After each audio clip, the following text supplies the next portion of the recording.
अभी एनटीए ने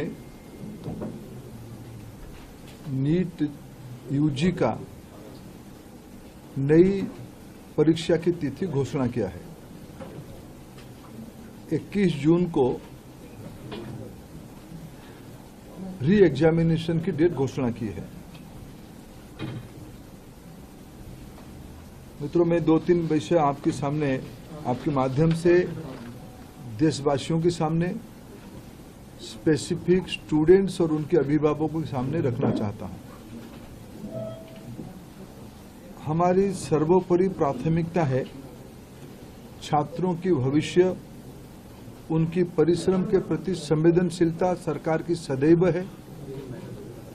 3 मई को एग्जामिनेशन हुई। 7 मई तक एनटीए की ग्रीवेंस रिड्यूसल सिस्टम पे कहीं से आपत्ति आई। गेस्ट पेपर में ऐसे कुछ प्रश्न आए हैं जो इस बार की क्वेश्चन सेट्स में था।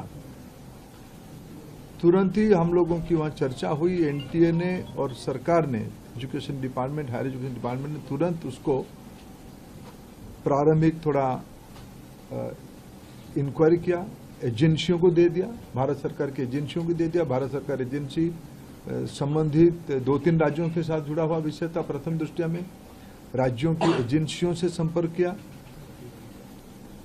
और 12 तारीख तक, यानी 8 को सुबह प्रक्रिया एक प्रकार से 7 रात को शुरू हुई, 8 को ही शुरू हुई। 8, 9, 10, 11 3-4 दिन में जब हमको स्पष्टता हुई, हम कंफर्म हुए हैं कि इस बार गेस्ट पेपर की आड़ पे क्वेश्चंस बाहर गया है। हम 12 तारीख को छात्रों के हितों में हम नहीं चाहते थे कोई गलत कैंडिडेट एजुकेशन माफियाओं के षड्यंत्र से कोई भी सही छात्र की अधिकार वंचित हो जाए। इसीलिए हम बड़ी जिम्मेवारी के साथ, हमने कहा था हम जीरो टॉलरेंस की अप्रोच में चलते हैं। हमने पिछले बार जो विसंगति आई उसमें जो हमने राधाकृष्णन कमेटी गठन हुई थी, पिछले 25 और 26 दोनों साल हमने राधाकृष्णन कमेटी को शब्दशः इम्प्लीमेंट किया। उसके बावजूद भी ये दुर्घटना हुई।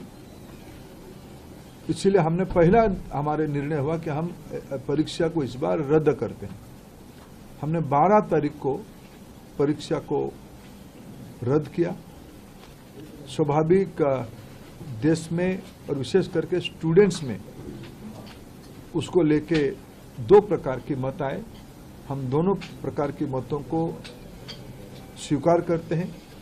हम अपना दायित्व उसको मानते हैं, उसको कैसे समाधान की रास्ता निकालें।